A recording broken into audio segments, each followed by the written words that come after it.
नमस्तेऽस्तु महामाये श्रीपीठे सुरपूजिते शङ्खचक्र गदाहस्ते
अतः श्रीमहालक्ष्मी सुप्रभातम्।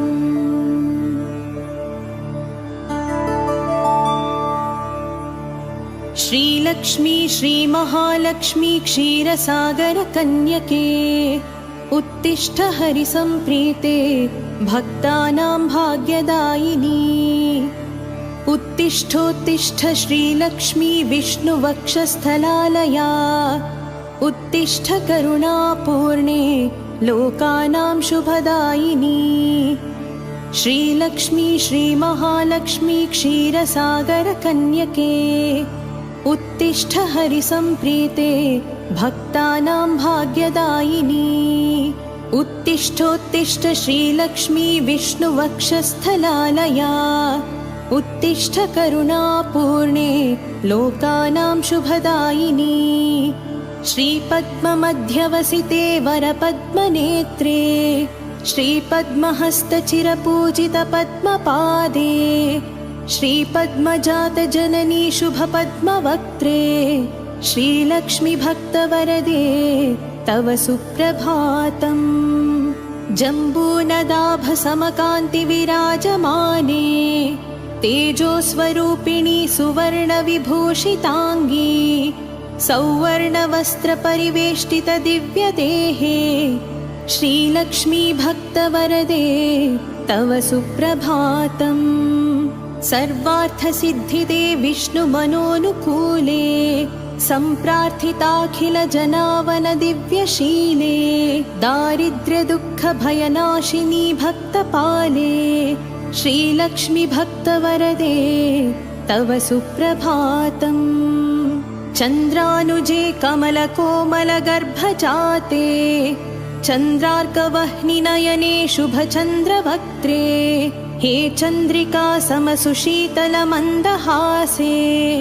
श्रीलक्ष्मी भक्तवरदे तव सुप्रभातम् श्री आदिलक्ष्मी सकलेप्सितदानदक्षे श्रीभाग्यलक्ष्मी शरणागतदीनपक्षे ऐश्वर्यलक्ष्मी चरणार्चितभक्तरक्षिणी श्रीलक्ष्मी भक्तवरदे तव सुप्रभातम् श्रीधैर्यलक्ष्मी निजभक्तहृदन्तरस्ते सन्तानलक्ष्मी निजभक्तकुलप्रवृद्धे श्रीज्ञानलक्ष्मी सकलागमज्ञानधात्री श्रीलक्ष्मी भक्तवरदे तव सुप्रभातम् सौभाग्यदात्री शरणं गजलक्ष्मी पाहि दारिद्र्यध्वंसिनी नमो वरलक्ष्मी पाहि सत्सौख्यदायिनी नमो धनलक्ष्मी पाहि श्रीलक्ष्मी भक्तवरदे तव सुप्रभातम् श्रीराज्यलक्ष्मी नृपवेश्मगते सुहासिनी श्रीयोगलक्ष्मी मुनिमानसपद्मवासिनी श्रीधान्यलक्ष्मी सकलावनिक्षेमधात्री श्रीलक्ष्मी भक्तवरदे तव सुप्रभातम् श्रीपार्वती त्वमसि श्रीकरी शैवशैले क्षीरोदधेस्त्वमसि पावनी सिन्धुकन्या स्वर्गस्थले त्वमसि कोमले स्वर्गलक्ष्मी श्रीलक्ष्मी भक्तवरदे तव सुप्रभातम् गजगा त्वमेव जननी तुलसी त्वमेव कृष्णप्रिया त्वमसि भाण्डिरदिव्यक्षेत्रे राजगृहे त्वमसि सुन्दरी राज्यलक्ष्मी श्रीलक्ष्मी भक्तवरदे तव सुप्रभातम् पद्मावती त्वमसि पद्मवने वरेण्ये श्रीसुन्दरी त्वमसि श्रीशतशृङ्गक्षेत्रे त्वां भूतलेऽसि शुभदायिनी मर्त्यलक्ष्मी श्रीलक्ष्मी भक्तवरदे तव सुप्रभातम् चन्द्रा त्वमेव वरचन्दनकाननेषु देवी कदम्बविपिनेसि कदम्बमाला त्वं देवी कुन्दनवनवासिनी कुन्ददन्ती श्रीलक्ष्मी भक्तवरदे तव सुप्रभातम् श्रीविष्णुपत्नी वरदायिनी सिद्धलक्ष्मी सन्मार्गदर्शिनी शुभकरी मोक्षलक्ष्मी श्रीदेवदेवी करुणागुणसारमूर्ति श्रीलक्ष्मी भक्तवरदे तव सुप्रभातम्।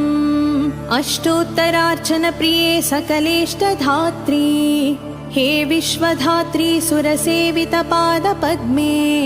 सङ्कष्टनाशिनी सुखङ्करी सुप्रसन्ने श्रीलक्ष्मी भक्तवरदे तव सुप्रभातम्। आद्यन्तरहिते वरवर्णिनि सर्वसेव्ये सूक्ष्मातिसूक्ष्मतररूपिणि स्थूलरूपे सौन्दर्यलक्ष्मी मधुसूदनमोहनाङ्गी श्रीलक्ष्मी भक्तवरदे तव सुप्रभातम्। सौख्यप्रदे प्रणतमानसशोकहन्त्री अम्ब प्रसीद करुणासुधयार्द्रदृष्ट्या सौवर्णहारमणिनूपुरशोभिताङ्गी श्रीलक्ष्मी भक्तवरदे तव सुप्रभातम्। नित्यं पठामि जननी तव नाम स्तोत्रम् नित्यं करोमि तव नाम जपं विशुद्धे नित्यं शृणोमि भजनं तव लोकमातः श्रीलक्ष्मी भक्तवरदे तव सुप्रभातम्। माता त्वमेव जननी जनकस्त्वमेव देवी त्वमेव मम भाग्यनिधिस्त्वमेव सद्भाग्यदायिनी त्वमेव शुभप्रदात्री श्रीलक्ष्मी भक्तवरदे तव सुप्रभातम्। वैकुण्ठधामनिलये कलिकल्मषघ्ने नाकाधिनाथ विनुते अभयप्रदात्री सद्भक्तरक्षणपरे हरिचित्तवासिनी श्रीलक्ष्मी भक्तवरदे तव सुप्रभातम्। निर्व्याजपूर्णकरुणारससुप्रवाहे राकेन्दुबिम्बवदने त्रिदशाभिवन्द्ये अब्रह्मकीटपरिपोषिणी दानहस्ते श्रीलक्ष्मी भक्तवरदे तव सुप्रभातम्। लक्ष्मीति पद्मनिलयेति दयापरेति भाग्यप्रदेति शरणागतवत्सलेति ध्यायामि देवि परिपालय मां प्रसन्ने श्रीलक्ष्मी भक्तवरदे तव सुप्रभातम्। श्रीपद्मनेत्ररमणीवरे नीरजाक्षी श्रीपद्मनाभदयिते सुरसेव्यमाने श्रीपद्मयुग्मधृतनीरजहस्तयुग्मे श्रीलक्ष्मी भक्तवरदे तव सुप्रभातम्। इत्थं त्वदीयकरुणात्कृतसुप्रभातम् ये मानवाः प्रतिदिनं प्रपठन्ति भक्त्या तेषां प्रसन्नहृदये कुरु मङ्गलानि श्रीलक्ष्मी भक्तवरदे तव सुप्रभातम्। जलधीशसुते जलजाक्षवृते जलजोद्भवसन्नुत दिव्यमते जलजान्तरनित्यनिवासरते शरणं शरणं वरलक्ष्मि नमः। प्रणताखिलदेवपदाब्जयुगे भुवनाखिलपोषण श्रीविभवे नवपङ्कजहार विराजगले शरणं शरणं गजलक्ष्मि नमः।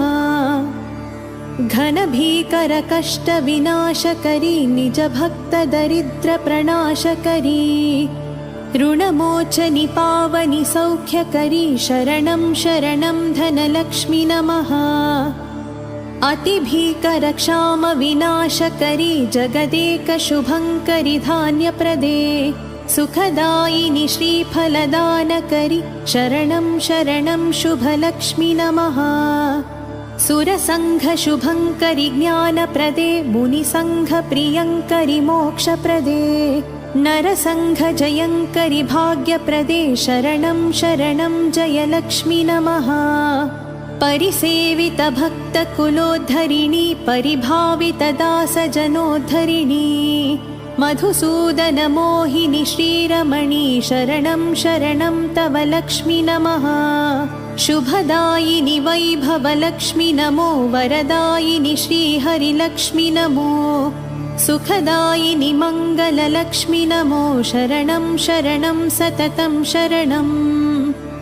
वरलक्ष्मी नमो धनलक्ष्मी नमो जयलक्ष्मी नमो गजलक्ष्मी नमः जय षोडशलक्ष्मी नमोऽस्तु नमो शरणं शरणं सततं शरणं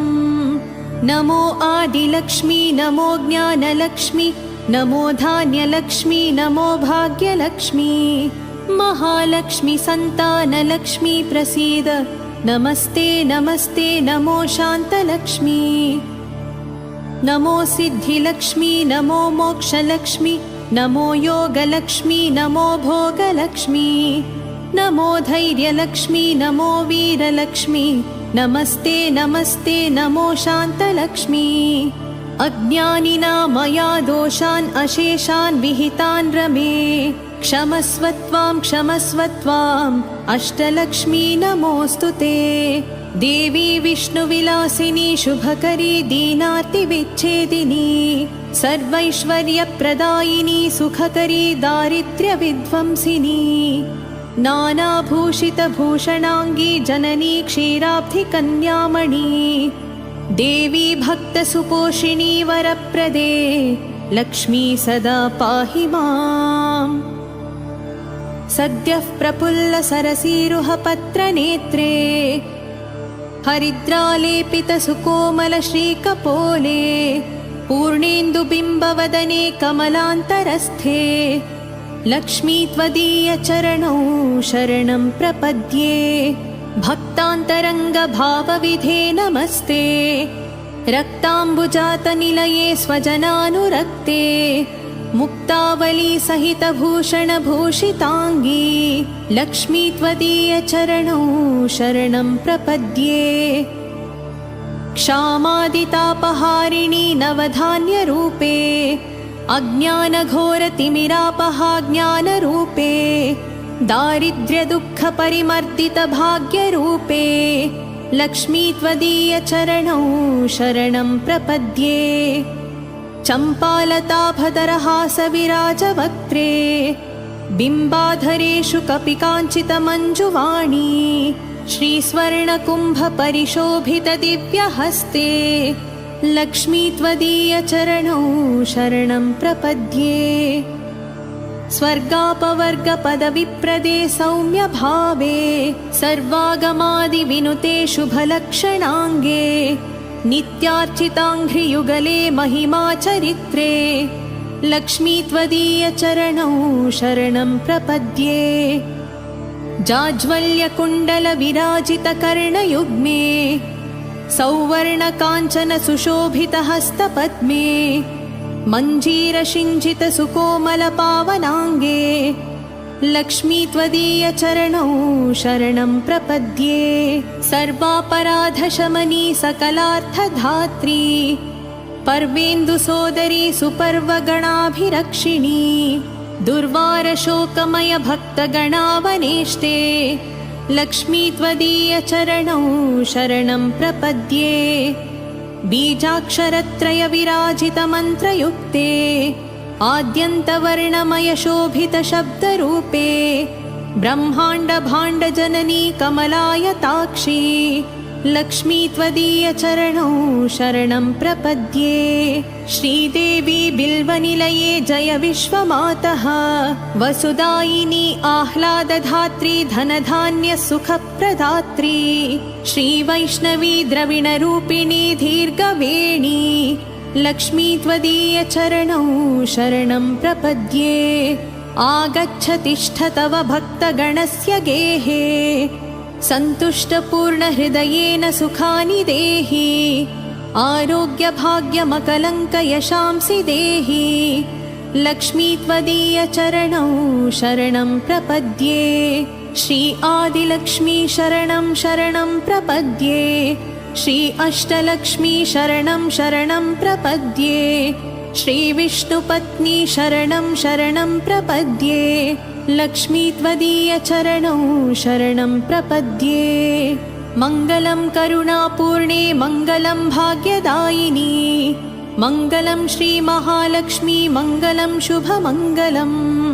अष्टकष्टहरे देवी अष्टभाग्यविवर्धिनी मङ्गलं श्रीमहालक्ष्मी मङ्गलं शुभमङ्गलम्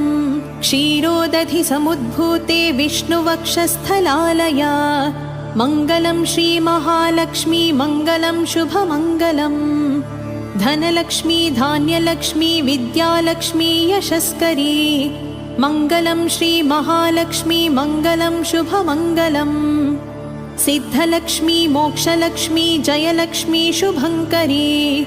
मङ्गलं श्रीमहालक्ष्मी मङ्गलं शुभमङ्गलम् सन्तानलक्ष्मी श्रीलक्ष्मी गजलक्ष्मी हरिप्रिया मङ्गलं श्रीमहालक्ष्मी मङ्गलं शुभमङ्गलम् दारिद्र्यनाशिनी देवी कोल्हापुरनिवासिनी मङ्गलं श्रीमहालक्ष्मी मङ्गलं शुभमङ्गलम् वरलक्ष्मी धैर्यलक्ष्मी श्रीषोडशभाग्यङ्करी मङ्गलं श्रीमहालक्ष्मी मङ्गलं शुभमङ्गलम्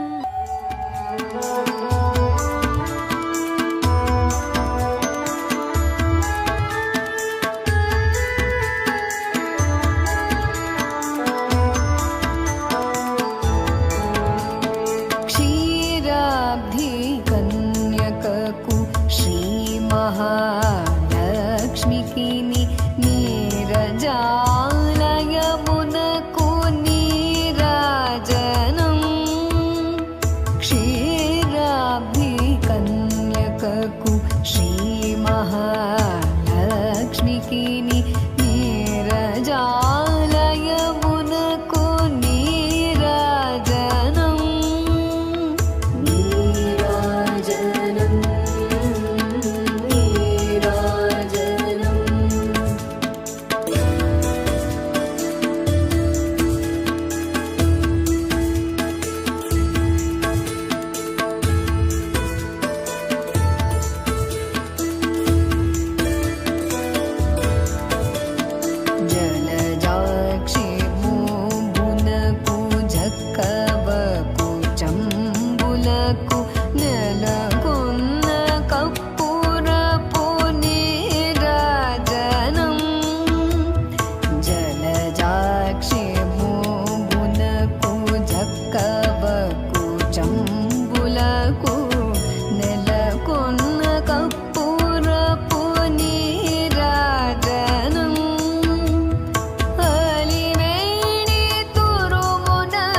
लक्ष्मीकिनि नीरजालयमुनकु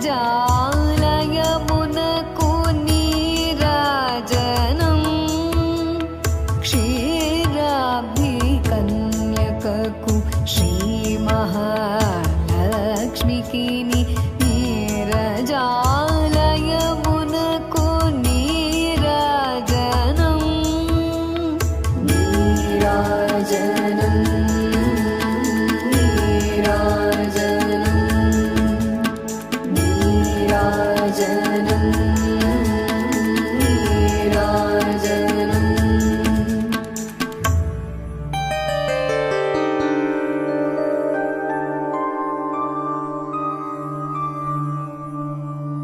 नमस्तेस्तु महामाये श्रीपीठे सुरपूजिते शङ्खचक्रगदाहस्ते महालक्ष्मि नमोऽस्तुते। नमस्ते गरुडारूढे कोलासुरभयङ्करि सर्वपापहरे देवी महालक्ष्मि नमोऽस्तुते। सर्वज्ञे सर्ववरदे सर्वदुष्टभयङ्करि सर्वदुःखहरे देवी महालक्ष्मि नमोऽस्तुते। सिद्धिबुद्धिप्रदे देवी भुक्तिमुक्तिप्रदायिनी मन्त्रमूर्ते सदा देवी महालक्ष्मि नमोऽस्तुते। आद्यन्तरहिते देवी आदिशक्तिमहेश्वरी योगज्ञे योगसम्भूते महालक्ष्मी नमोऽस्तुते। स्थूलसूक्ष्ममहारौद्रे महाशक्तिमहोदरे महापापहरे देवी महालक्ष्मी नमोऽस्तुते। पद्मासनस्थिते देवी परब्रह्मस्वरूपिणी परमेशी जगन्मातर्महालक्ष्मी नमोऽस्तुते। श्वेताम्बरधरे देवी नानालङ्कारभूषिते जगत्स्थिते जगन्मातर्महालक्ष्मी नमोऽस्तुते।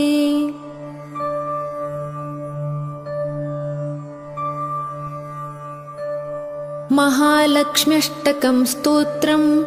यः पठेद्भक्तिमान् नरः सर्वसिद्धिमवाप्नोति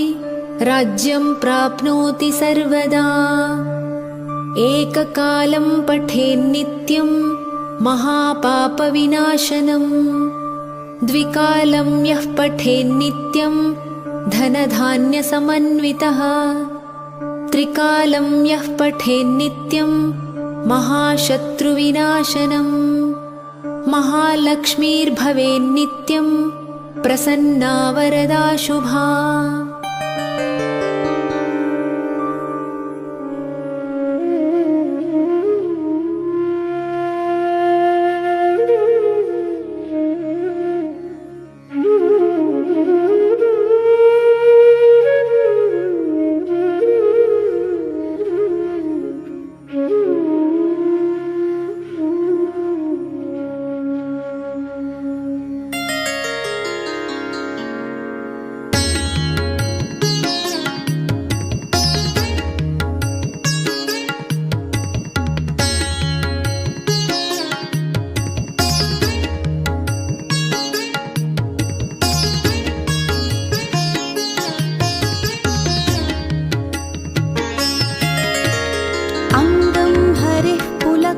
भूषणमाश्रयन्ती भृङ्गाङ्गनेव मुकुलाभरणं तमालम् अङ्गीकृताखिलविभूतिरपाङ्गलीला माङ्गल्यदास्तु मम मङ्गलदेवताया। मुग्धा मुहुर्विदधति वदने मुरारे पाप्रणिहितानि गतागतानि मालादृशोर्मधुकरीव महोत्पलेया सा मे श्रियं दिशतु सागरसम्भवाया।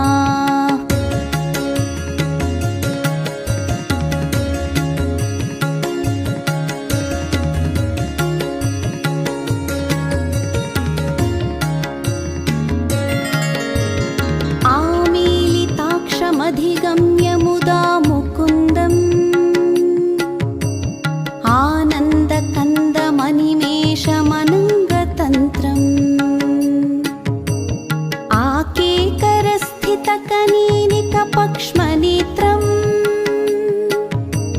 भूत्यै भवेन्मम भुजङ्गशयाङ्गनाया बाह्वन्तरे मधुजितश्रितकौस्तुभेया हारावळीव हरिनीलमयी विभाति कामप्रदा भगवतोऽपि कटाक्षमाला कल्याणमावहतु मे कमलालयाया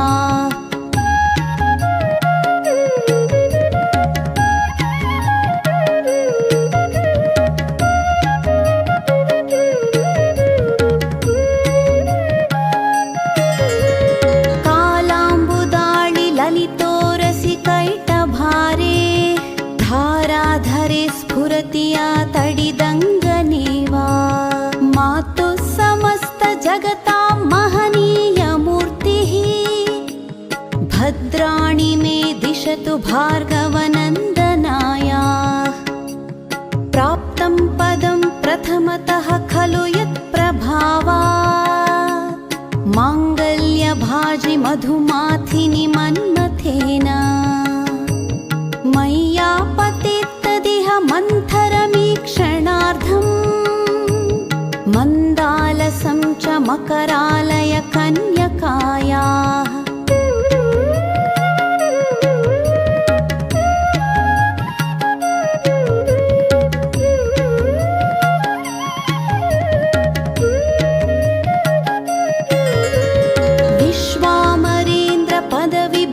विश्वामरेन्द्रपदविभ्रमदानदक्षम् आनन्दहेतुरधिकं मुरविद्विषोऽपि ईशन्निषेदतु मयि क्षणमीक्षणार्धम् इन्दीवरोदर सहोदरमिन्दिराया इष्टाविशिष्टमतयोऽपि यया दयार्द्रदृष्ट्या त्रिविष्टपपदं सुलभं लभन्ते दृष्टिः प्रहृष्टकमलोदरदीप्तिरिष्टाम् पुष्टिं कृषिष्ठ मम पुष्करविष्ठराया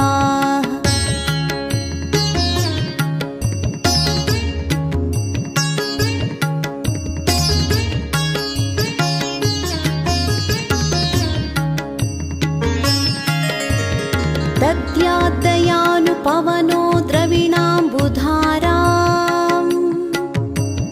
अस्मिन्न किञ्चन विहङ्गशिशौ विषण्णे दुष्कर्म घर्ममपनीय चिराय दूरम् नारायणप्रणयिनी नयनाम्बुवाह गीर्देवतेति गरुडध्वज सुन्दरीति शाकम्भरीति शशिशेखरवल्लभेति सृष्टिस्थितिप्रलयकेलिषु संस्थितायै तस्यै नमस्त्रिभुवनैकगुरोस्तरुण्यै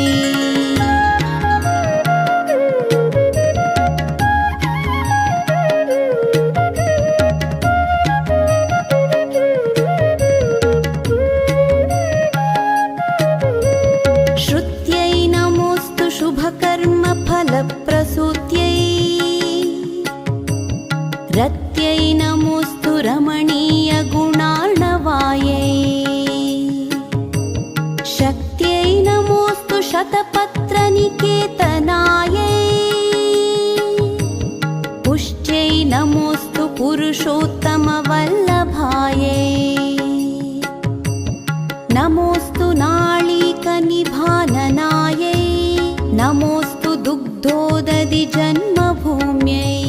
नमोऽस्तु सोमामृतसोदरायै नमोऽस्तु नारायणवल्लभायै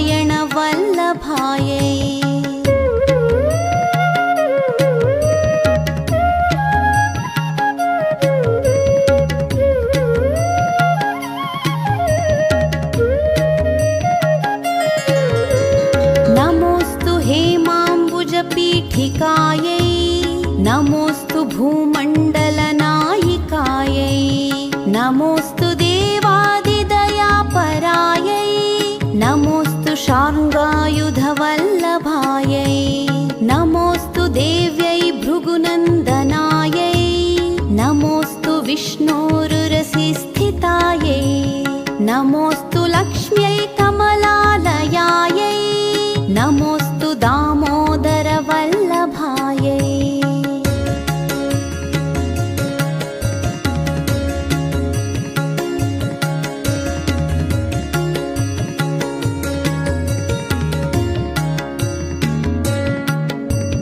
नमोऽस्तु कान्त्यै कमलेक्षणायै नमोऽस्तु भूत्यै भुवनप्रसूत्यै नमोऽस्तु देवादिभिरर्चितायै नमोऽस्तु नन्दात्मजवल्लभायै सम्पत्कराणि सकलेन्द्रियनन्दनानि साम्राज्यदानविभवानि सरोरुहाक्षी त्वद्वन्दनानि दुरिताहरणोद्यतानि मामेव मातरनिशं कलयन्तु मान्ये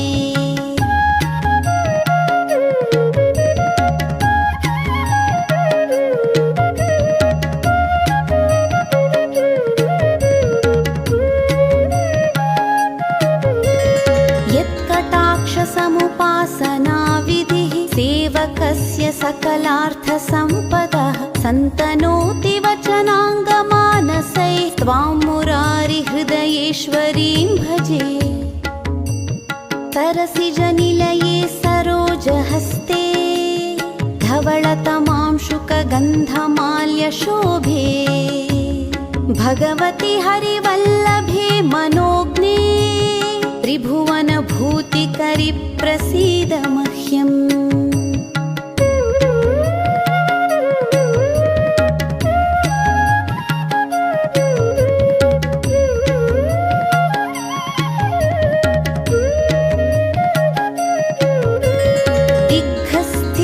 कनककुम्भमुखावसृष्टा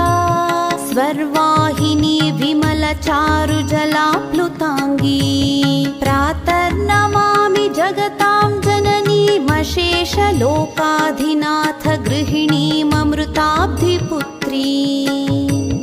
कमले कमलाक्षवल्लभे त्वं करुणापूरतरङ्गितैरपाङ्गैः अवलोकय मामकिञ्चनाना प्रथमं पात्रमकृत्रिमं दयायाः स्तुवन्ति ये स्तुतिभिरमीभिरन्वहं त्रयीमयीं त्रिभुवनमातरं रमां गुणाधिका गुरुतरभाग्यभागिनो भवन्ति ते भुवि बुधभाविताशयाः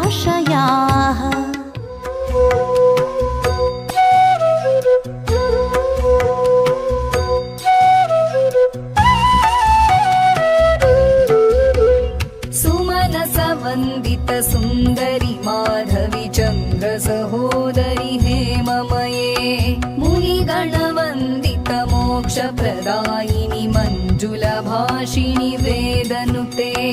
पङ्कजवासिनि देवसुपूजित सद्गुणवर्षिणि शान्तियुते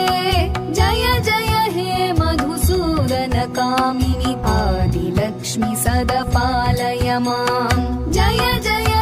मधुसूदन कामिनि आदिलक्ष्मि सदपालय माम्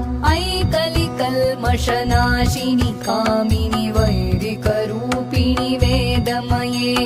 क्षीरसमुद्भव मङ्गलरूपिणि मन्त्रनिवासिनि मन्त्रनुते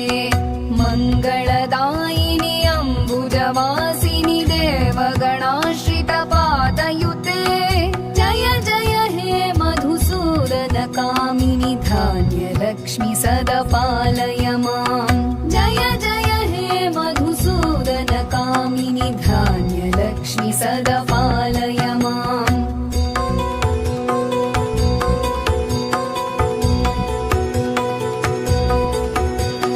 जय वरवर्णिनि वैष्णवि भार्गवि मन्त्रस्वरूपिणि मन्त्रमये सुरगणपूजित शीघ्रफलप्रद ज्ञानविकासिनि शास्त्रनुते भवभयहारिणि पापविमोचनि साधुजनाश्रितपादयुते जय जय हे मधुसूदन कामिनि धैर्यलक्ष्मि सदा पालय माम् जय जय हे मधुसूदन कामिनि धैर्यलक्ष्मि सदा पालय माम् जय जय दुर्गतिनाशिनि कामिनि सर्वफलप्रद शास्त्रमये रथ गज तुरग पदादि समावृत परिजन मण्डित लोकनुते हरिहर ब्रह्म सुपूजित सेवित ताप निवारण पादयुते जय जय हे मधुसूदन कामिनि गजलक्ष्मी रूपेण पालय माम् जय जय हे मधुसूदन कामिनि गजलक्ष्मी रूपेण पालय माम्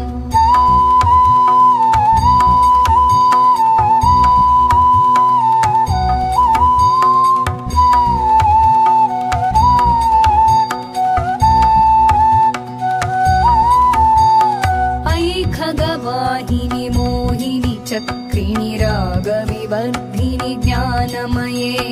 गुणगणवारिधि लोकहितैषिणि स्वरसप्तभूषित गाननुते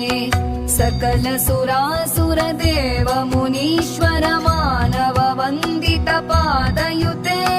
जय जय हे मधुसूदन कामिनि सन्तान लक्ष्मी सदा पालय माम् जय जय हे मधुसूदन कामिनि सन्तान लक्ष्मी सदा पालय माम् जय कमलासनि सद्गतिदायिनि ज्ञान विकासिनि गानमये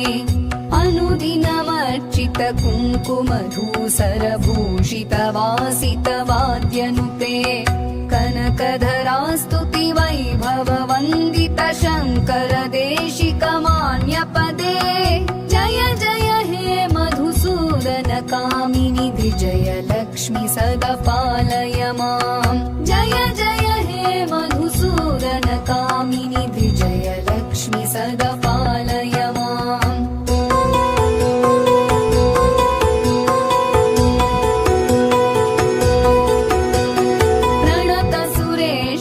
भारति भार्गवि शोकविनाशिनि रत्नमये मणिमय भूषित कर्णविभूषण शान्ति समावृत हास्यमुखे नवनिधिदायिनि कलिमलहारिणि कामित फलप्रद हस्तयुते जय जय हे मधुसूदन कामिनि विद्यालक्ष्मि सदा पालय माम् जय जय हे मधुसूदन कामिनि विद्यालक्ष्मी सदा पालय माम्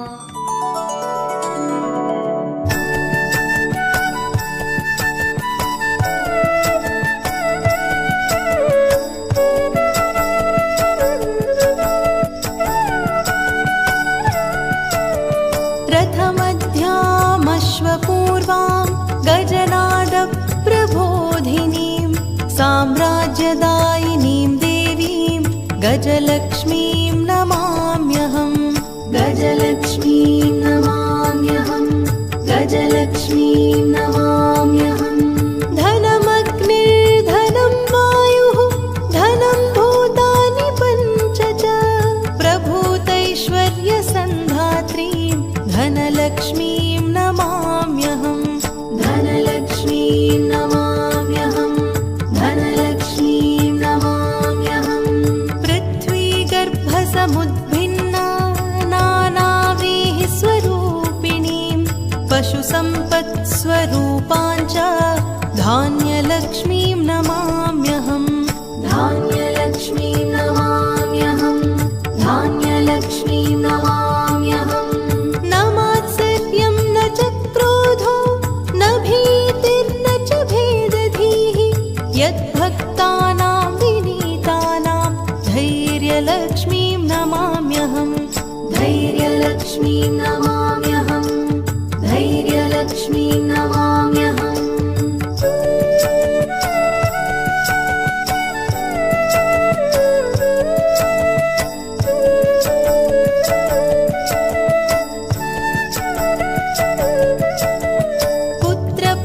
पुत्रपौत्रस्वरूपेण पशुभृत्यात्मना स्वयं सम्भवन्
श्रीं महालक्ष्मीं सर्वलक्ष्मीं नमाम्यहम्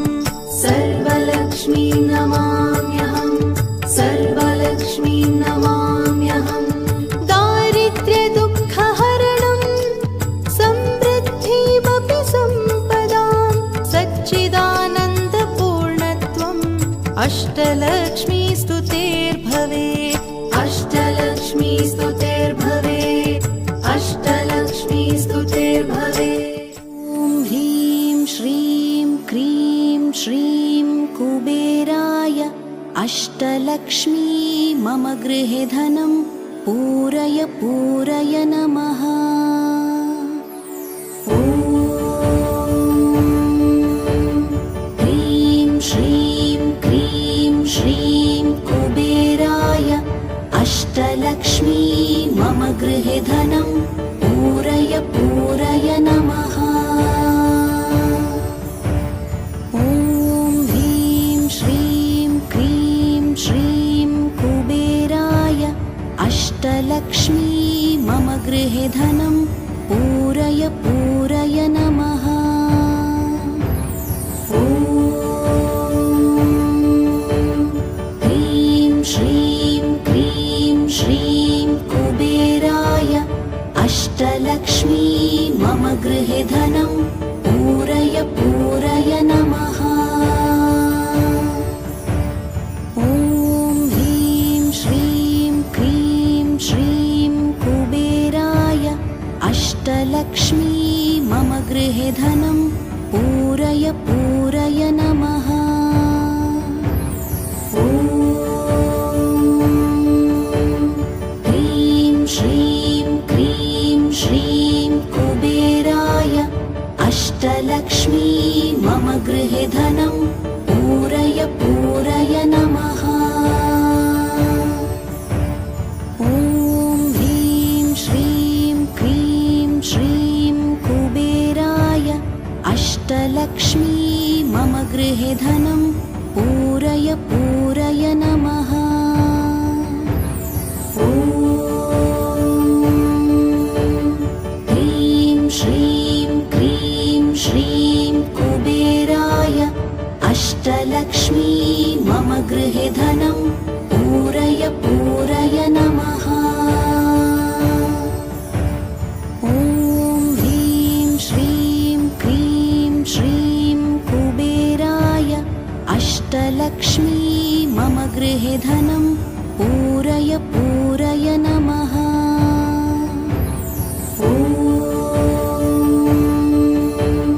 ह्रीं श्रीं क्रीं श्रीं कुबेराय अष्टलक्ष्मी मम गृहे धनं पूरय पूरय नमः ॐ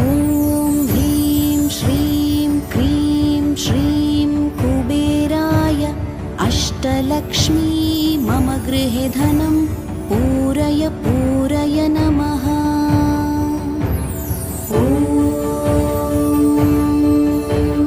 ह्रीं श्रीं क्रीं श्रीं कुबेराय अष्टलक्ष्मी मम गृहे धनं पूरय पूरय नमः ॐ ह्रीं श्रीं क्रीं श्रीं कुबेराय अष्टलक्ष्मी मम गृहे धनं पूरय पूरय नमः ॐ ह्रीं श्रीं क्रीं श्रीं कुबेराय अष्टलक्ष्मी मम गृहे धनं पूरय पूरय नमः ॐ ह्रीं श्रीं क्रीं श्रीं कुबेराय अष्टलक्ष्मी मम गृहे धनं पूरय पूरय नमः ॐ ह्रीं श्रीं क्रीं श्रीं कुबेराय अष्टलक्ष्मी मम गृहे धनं पूरय पूरय नमः ॐ ह्रीं श्रीं अष्टलक्ष्मी मम गृहे धनं पूरय पूरय नमः। ॐ ह्रीं श्रीं क्रीं श्रीं कुबेराय अष्टलक्ष्मी मम गृहे धनं पूरय पूरय नमः। ॐ ह्रीं श्रीं क्रीं श्रीं कुबेराय अष्टलक्ष्मी मम गृहे धनं पूरय पूरय नमः। ॐ ह्रीं श्रीं क्रीं श्रीं कुबेराय अष्टलक्ष्मी मम गृहे धनं पूरय पूरय नमः। ॐ ह्रीं श्रीं क्रीं श्रीं कुबेराय अष्टलक्ष्मी मम गृहे धनं पूरय पूरय नमः। ॐ ह्रीं श्रीं क्रीं श्रीं कुबेराय अष्टलक्ष्मी मम गृहे धनं पूरय पूरय नमः। ॐ ह्रीं श्रीं क्रीं श्रीं कुबेराय अष्टलक्ष्मी मम गृहे धनं पूरय पूरय नमः। ॐ ह्रीं श्रीं क्रीं श्रीं कुबेराय अष्टलक्ष्मी मम गृहे धनं पूरय पूरय नमः। ॐ ह्रीं श्रीं क्रीं श्रीं कुबेराय अष्टलक्ष्मी मम गृहे धनं पूरय पूरय नमः। ॐ ह्रीं श्रीं क्रीं श्रीं कुबेराय अष्टलक्ष्मी मम गृहे धनं पूरय पूरय नमः। ॐ ह्रीं श्रीं क्रीं श्रीं कुबेराय अष्टलक्ष्मी मम गृहे धनं पूरय पूरय नमः। ॐ ह्रीं श्रीं क्रीं श्रीं कुबेराय अष्टलक्ष्मी मम गृहे धनं पूरय पूरय नमः।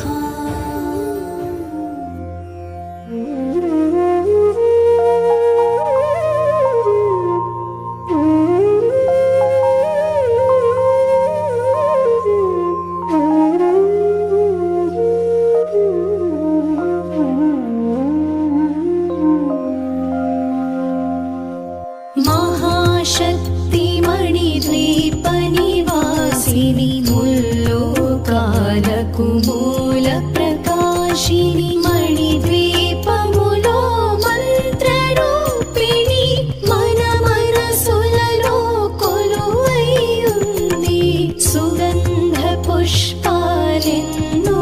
వేలు అనంత సుందర సువర్ణ పూలు అచంచలం భగువను సుఖాలు మణిద్వీపానికి మహానిధులు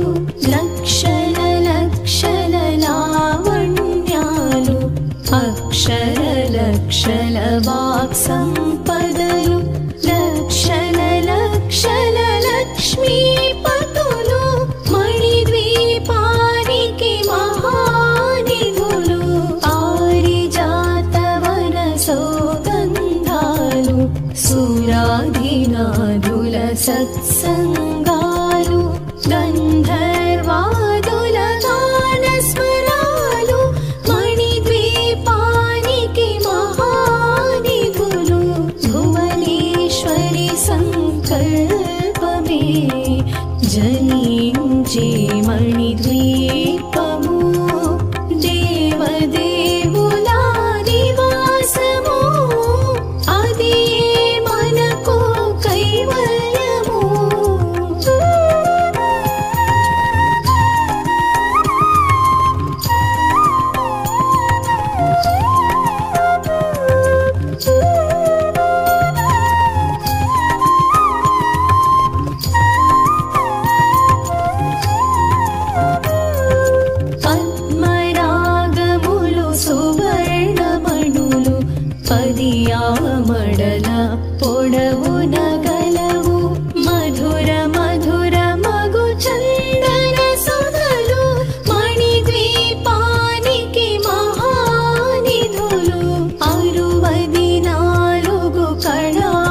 దిక్కులు దిక్పాలకులు సృష్టికర్తలు సురలోకాలు మణిద్వీపానికి మహానిధులు కోటి సూర్యుల ప్రచండ కాంతులు కోటి చంద్రుల చల్లని వెలుగులు కోటి తారకల వెలుగు చిలుగులు మణిద్వీపానికి మహానిధులు భువనేశ్వరి సంకల్పమే జనించి మణిద్వీపము దేవదేవుల నివాసము అది మనకు కైవల్యము.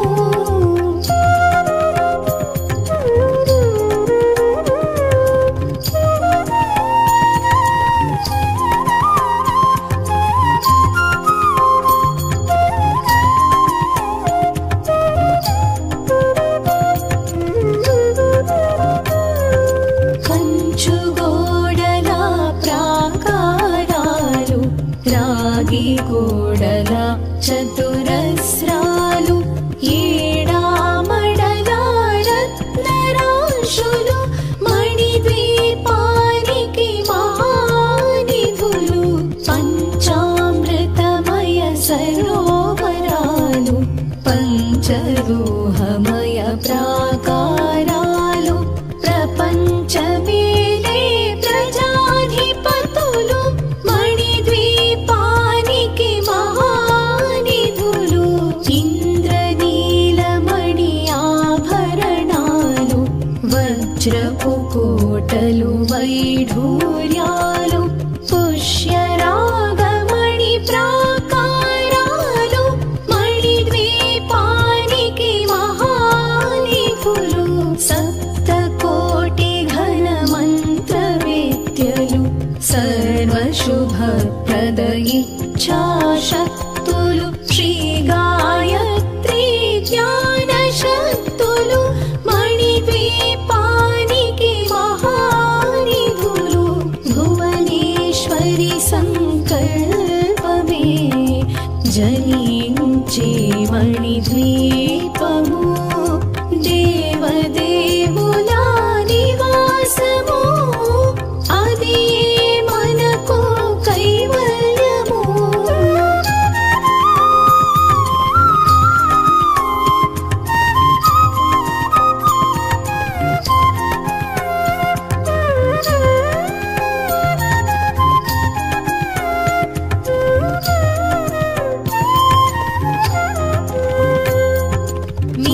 మిలమిలలాడే ముత్యపురాశులు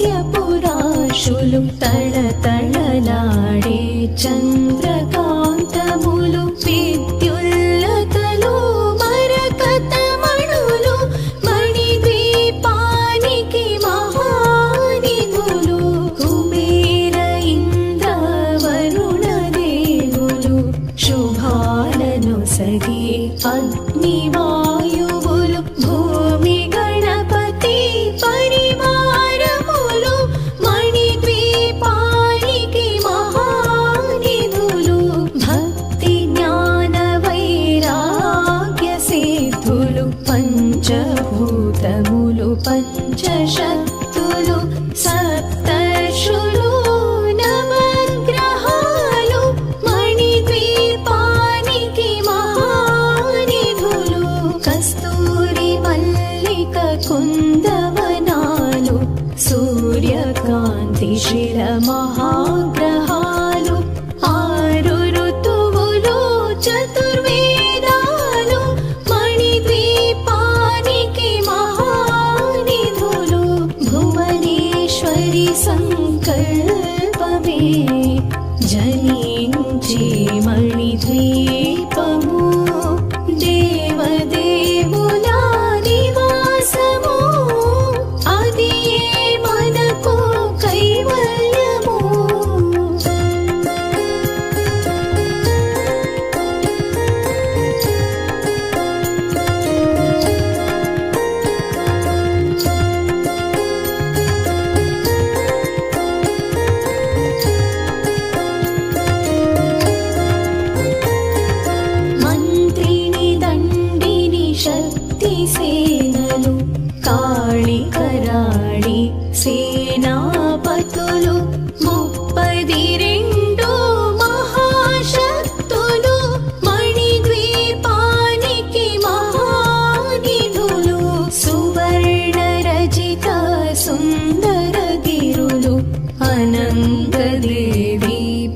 పరిచారికలు గోమేధిక మణి నిర్మిత గుహలు మణిద్వీపానికి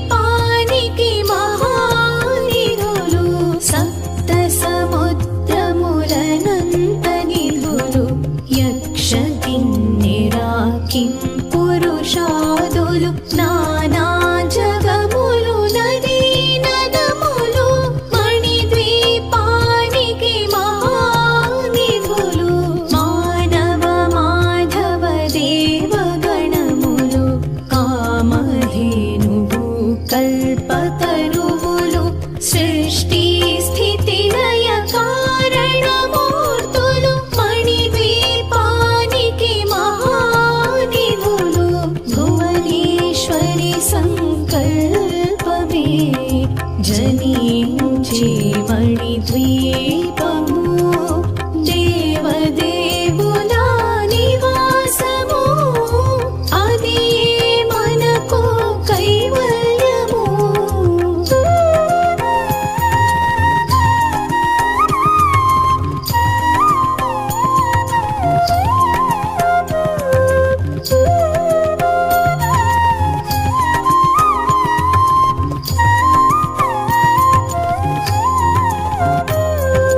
కోటి ప్రకృతుల